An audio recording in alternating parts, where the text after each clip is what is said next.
আসসালামু আলাইকুম। আপনারা দেখছে আবু হুজাইফা দি ইসলামিক চ্যানেল। অনুগ্রহ করে লাইক করুন, শেয়ার করুন এবং চ্যানেলটি সাবস্ক্রাইব। আজকের এই বিশ্লেষণে আপনাদের স্বাগত জানাচ্ছি।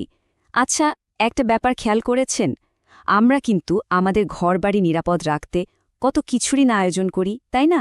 শক্ত দরজা, দামি তালা, সিসিটিভি ক্যামেরা। দৃশ্যমান বিপদ থেকে বাঁচার জন্য আমাদের চেষ্টার কোনো কমতি থাকে না।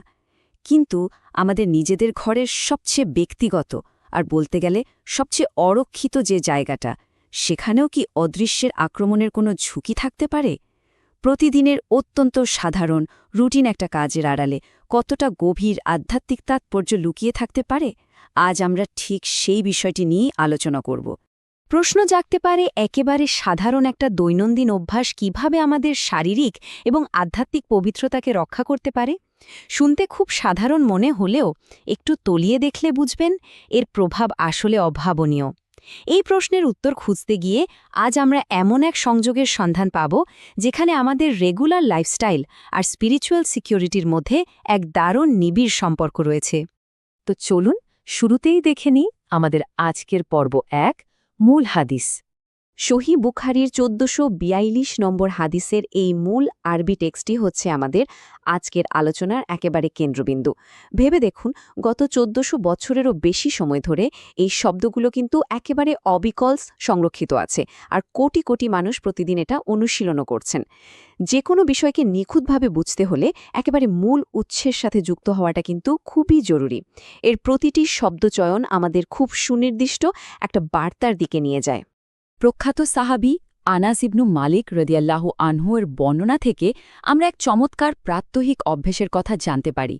তিনি শুধু একজন বর্ণনাকারী ছিলেন না, বরং তিনি ছিলেন নবী সাল্লাল্লাহু আলাইহি ওয়াসাল্লামের দীর্ঘদিনের খাদেম, তার খুব কাছের মানুষ। তার বর্ণনা মতে নবী সাল্লাল্লাহু আলাইহি ওয়াসাল্লাম যখন প্রকৃতির ডাকে শৌচাগারে যেতেন, তখন প্রবেশের ঠিক আগেই তিনি সুনির্দিষ্ট একটি বাক্য উচ্চারণ করতেন।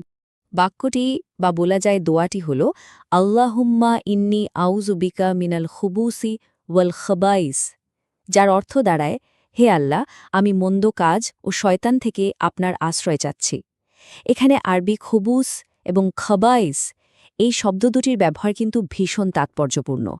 ইসলামী স্কলাররা বলেন এর দ্বারা মূলত পুরুষ ও নারী শয়তান অথবা যাবতীয় মন্দ কাজ এবং দুষ্ট আত্মাকে বোঝানো হয়েছে।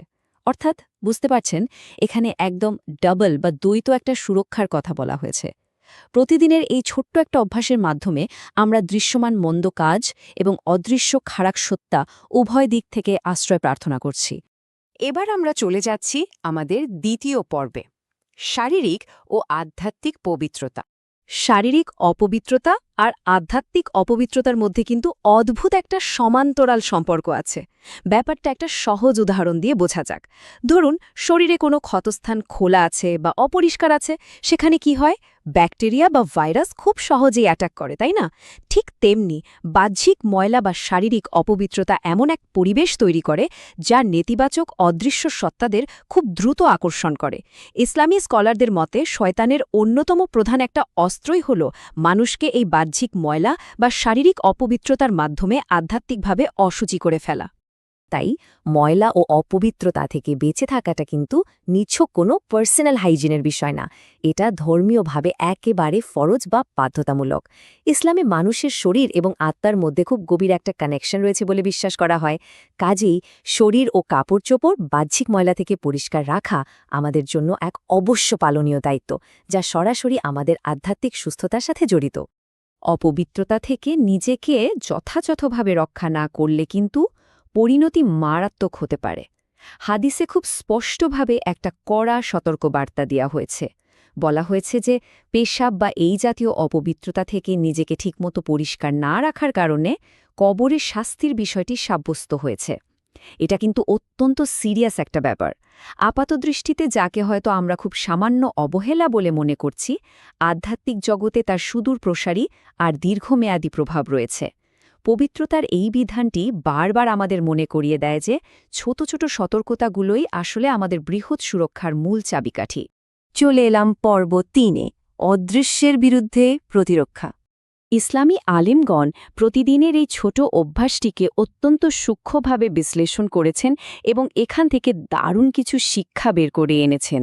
এই শিক্ষাগুলো থেকে একটা বিষয় খুব পরিষ্কার হয়ে যায় যে এটি কেবল মুখস্থ একটা বাক্যপাঠ করা নয়, বরং এটি অদৃশ্যের জগৎ থেকে আমাদের নিজেদের সুরক্ষিত রাখার জন্য একটা পূর্ণাঙ্গ গাইডলাইন। এই ছোট্ট দোয়াটি মূলত একটা ভীষণ পাওয়ারফুল প্রতিরক্ষামূলক ঢাল হিসাবে কাজ করে। কিভাবে? প্রথমত, এটি শয়তানের কুমন্ত্রণা বা ওয়াসওয়াসা থেকে আমাদের মনকে সুরক্ষিত রাখে। দ্বিতীয়ত, বিভিন্ন ধরনের অদৃশ্য ধোঁকা বা মন্দ চক্রান্ত থেকে বাঁচায়। আর তৃতীয় এবং সম্ভবত সবচেয়ে গুরুত্বপূর্ণ স্ট্র্যাটেজিক দিকটি হল, শয়তান কিন্তু সবসময় মানুষের অজুতে সন্দেহ সৃষ্টি করে এবং সালাত বা নামাজ নষ্ট করার চেষ্টা চালায়। শৌচাগারে ঢোকার আগে পড়া এই বাক্যটি আমাদের সেই সবচেয়ে গুরুত্বপূর্ণ ইবাদতগুলোকে এই ধরনের আক্রমণ থেকে সুরক্ষিত রাখে। বলতে পারেন, এটা যেন আধ্যাত্মিক ভাইরাসের বিরুদ্ধে একটা মারাত্মক লেভেলের অ্যান্টিভাইরাস। এবার আমাদের আলোচনার পর্ব ৪, ইস্তেআজা বা আশ্রয় প্রার্থনার ধারণা। এতক্ষণ যে সুরক্ষা প্রক্রিয়ার কথা বললাম, এর পেছনে খুব চমৎকার একটা তাত্ত্বিক ভিত্তি আছে, যাকে আরবিতে বলা হয় ইস্তেআজা। ইস্তেআজা মানেই হল অদৃশ্য শত্রুর ক্ষতি থেকে বাঁচার জন্য আশ্রয় চাওয়া। এটা কিন্তু সাধারণ কোনো সাহায্য চাওয়া না, এটা এক ধরনের মনস্তাত্ত্বিক এবং আধ্যাত্মিক সমর্পণ, যেখানে মানুষ অদৃশ্যের শক্তির কাছে নিজের সীমাবদ্ধতাগুলো অকপটে স্বীকার করে নেয় এবং চূড়ান্ত ঐশ্বরিক সুরক্ষার ছায়াতলে নিজেকে সঁপে দেয়। সবচেয়ে ইন্টারেস্টিং এবং তাৎপর্যপূর্ণ বিষয় হল, এই ইস্তেআজা বা আশ্রয় প্রার্থনাটি কেবল এবং শুধুমাত্র আল্লাহর কাছেই চাইতে হবে। এই যে একনিষ্ঠতা, এটাই কিন্তু একটা সাধারণ সুরক্ষাকে একেবারে চূড়ান্ত ঐশ্বরিক নিরাপত্তার স্তরে নিয়ে যায়, আর এটাই আমাদের বিশ্বাসের একেবারে কেন্দ্রবিন্দু। আর ঠিক এখান থেকেই তাওহীদ এবং শিরকের মধ্যকার মৌলিক পার্থক্যটা আমাদের সামনে ফুটে ওঠে। খেয়াল করুন, একদিকে রয়েছে তাওহীদ, যেখানে অদৃশ্যের আক্রমণ থেকে বাঁচতে শুধুমাত্র আল্লাহর কাছেই ইস্তেআজা বা আশ্রয় চাওয়া হচ্ছে। অন্যদিকে আল্লাহ ছাড়া অন্য কারোর কাছে বা অন্য কোনো শক্তির কাছে এই ধরনের আশ্রয় চাওয়ার মানেই হচ্ছে সরাসরি শিরক করা। একবার ভেবে দেখুন তো, সামান্য একটা বাথরুমের দোয়া পড়ার অভ্যাস কিভাবে ইসলামের সবচেয়ে ভারী এবং মৌলিক একটা ধারণার সাথে যুক্ত। প্রতিদিনের এই সাধারণ কাজটার মাঝেই লুকিয়ে আছে একত্ববাদের প্রকৃত প্রমাণ। তাহলে আজকের এই বিশ্লেষণের একেবারে শেষে এসে আমাদের সামনে খুব গভীর একটা ভাবনার জায়গা তৈরি হল। বিশ্বাসীরা কি তাদের সবচেয়ে দুর্বল এবং দৈনন্দিন সাধারণ মুহূর্তগুলোতেও নিজেদের চূড়ান্ত আধ্যাত্মিক সংযোগকে সত্যিই রক্ষা করতে পারছেন? একটা ছোট্ট নিত্যদিনের ব্যবহার্য দোয়া কিভাবে আমাদের জীবনকে অদৃশ্যের আক্রমণ থেকে বাঁচিয়ে একত্ববাদের পথে অটুট রাখে, আজকের এই আলোচনা তারই এক অসামান্য প্রমাণ। আশা করি মূল উৎসের এই বিশ্লেষণটি আমাদের চিন্তার জগৎকে নতুনভাবে নাড়া দিতে পেরেছে। সবাই ভালো থাকবেন।